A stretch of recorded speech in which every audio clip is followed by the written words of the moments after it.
the big 2-0. Lots of good stuff here. We'll try and get through some fun stuff quickly. One thing I really enjoyed was a discussion about whether or not women are obligated in Birkat Amazon, the concluding benching after meals, the prayer after meals, if they're obligated by the Torah or only by rabbinic ordination. And one of the cases back and forth is that they are Berachos is raised, which says that lechatchila, in advance, a woman can bench for her husband, discharge his obligation, but it's not recommended, and he should know how to do it himself. And based on the Berachos, so they argue that, well, obviously then she must be obliged deraisa from the Torah, because otherwise how could she discharge his obligation? Because one who's only obliged derabanan can't discharge the obligation of one who's obliged deraisa. Fine. Then it's argued no, because maybe he only ate enough that he's only obligated derabanan also. So that's not a proof that women are only obligated derabanan. Sorry, because it could be that he's also obligated in this case derabanan, and therefore she can discharge for him. And how would that work? Well, maybe he didn't eat a full meal. So the verse says, "V'achalta v'savata v'rachta es Hashem." You will eat and you will be satisfied and you will bless the Lord your God. And so really, in order to bench, you got to eat all the way till you've had enough, till you're satisfied. But the sages have said even if you've eaten a little bit, you should bench. And how much is that? Well, there's a dispute between Rabbi Meir and Rabbi Yehuda about whether it's the amount of an olive or the amount of an egg.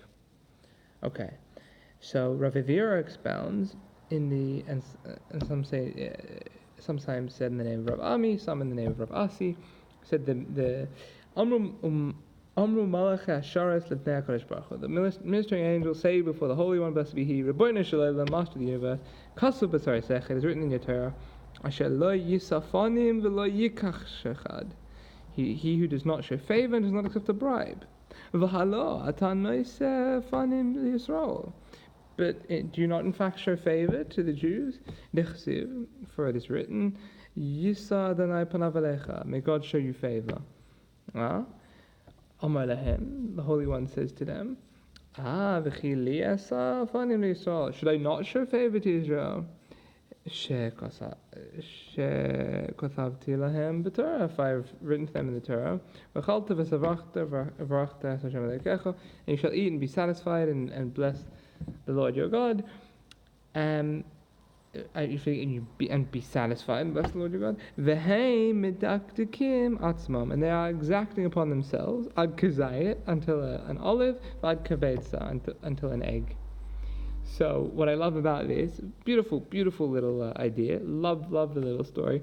I really love the fact that at the end of the story, when God's giving his reasons for showing favor to the Jews, he quotes this fact that we will thank him even if we haven't eaten until our fill, and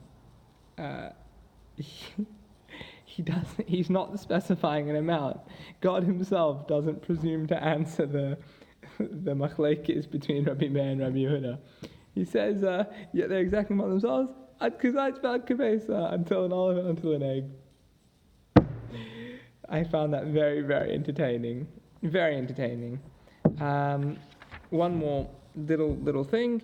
In the following Mishnah, it says a Baal Keri, a man who has a seminal mission in the morning, gets up, he doesn't say Shema, he contemplates the Shema. There's a whole discussion back and forth. Why is he contemplating? Is contemplating the same as saying? If not, why not just say it? If it's not the same as saying, then why bother at all? And Rabbi Elazar said, Amar Rabbi Elazar, Kadei shelo yehu kol olam oiskin boy, that the whole world should not be busy in reciting this in the Shema. V'hu yoshev uvatel, and he sits and is idle. And this reminds me, lahavdil, of the story of Diogenes of Sinope when he was living in Corinth, And they heard that Philip II of Macedon was coming to invade the city. So all the people of the city were running around with their preparations. One was preparing his weapons, one was sealing a breach in the wall, one was rolling stones for use in the catapult. No one gave Diogenes a job. So he took the barrel that he lived in. He lived in a barrel. He was a philosopher. Took the barrel he lived in and started rolling it up and down. And someone asked him, why are you doing that? And he said, because in a multitude of busy people, I don't want to be thought of as the only idler. All right? May we not be idle. Many blessings.